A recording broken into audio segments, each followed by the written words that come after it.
शेर की खाल पहनकर अपने आप को शेर समझने वाला जब उसका सामना होगा असली शेर से, आखिर तब क्या होगा। जी हाँ दोस्तों, ठीक ऐसा ही कुछ शोर मचा हुआ है तमिलनाडु के चुनाव में। जी हाँ दोस्तों, तमिलनाडु के सियासत में तभी धमाका हुआ था जब सुपरस्टार विजय, जो कि पर्दे पर के हीरो हैं, लेकिन अब वो पर्दे पर हीरो नहीं बल्कि राजनीति में नंबर 1 बनने वाले हैं।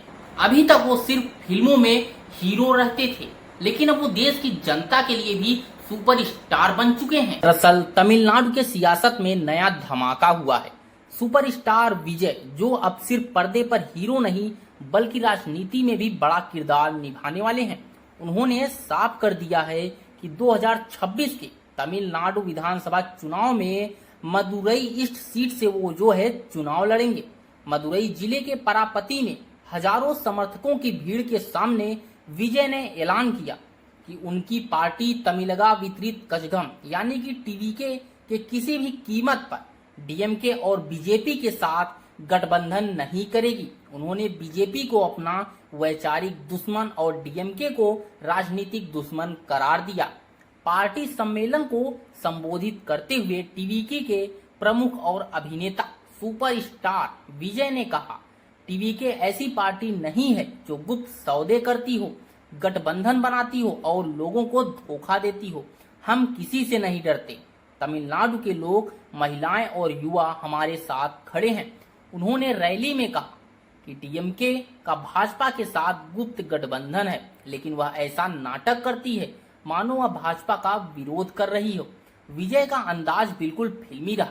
विजय ने अपने भाषण में शेर की उपमा का उपयोग करते हुए कहा, शेर हमेशा शेर होता है। शेर भीड़ में रहना जानता है और अकेले रहना भी जानता है।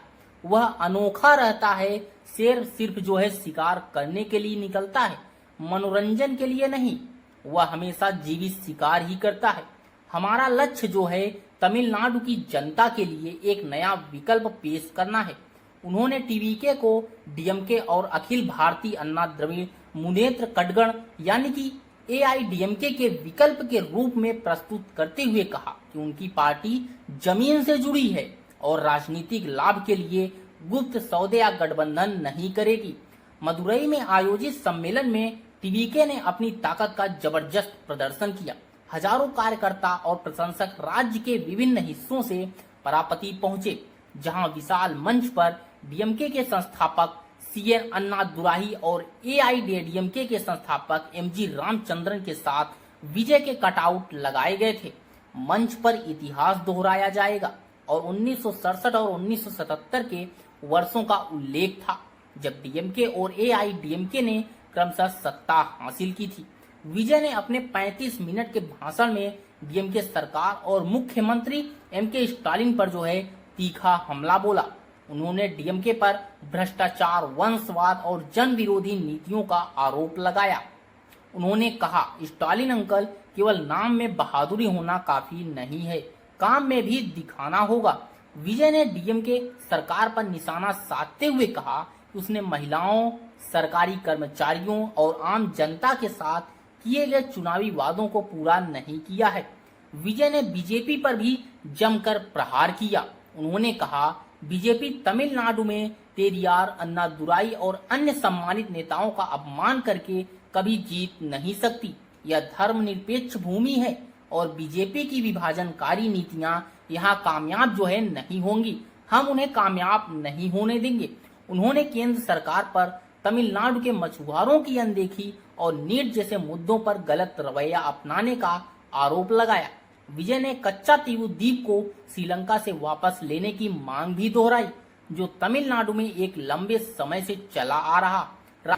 सबसे बड़ा ऐलान, विजय ने कहा कि टीवीके के 2026 के चुनाव में सभी 234 सीटों पर अपना उम्मीदवार उतारेगी। यानी अब मुकाबला सिर्फ डीएमके और एआईएमडीएमके के बीच नहीं, बल्कि सुपरस्टार विजय की पार्टी भी मैदान में पूरी ताकत से उतरेगी। टीवी के पहले से ही विजय को 2026 के लिए अपना मुख्यमंत्री पद का उम्मीदवार घोषित कर चुकी है। विजय सितंबर से दिसंबर तक पूरे राज्य का दौरा करेंगे और 2 करोड़ नए सदस्य जोड़ने का लक्ष्य रखा गया है। तो सवाल बड़ा है, क्या 2026 का चुनाव तमिलनाडु में सुपरस्टार बनाम सियासी दिग्गजों की जंग बनेगा, या विजय का स्टारडम वोटों में तब्दील होगा, या तमिलनाडु की राजनीति का इतिहास एक बार फिर खुद को दोहराएगा। आपकी क्या राय है वो हमें कमेंट बॉक्स में जरूर बताएं। अगर चैनल पे पहली बार आए हैं तो चैनल को सब्सक्राइब जरूर करें।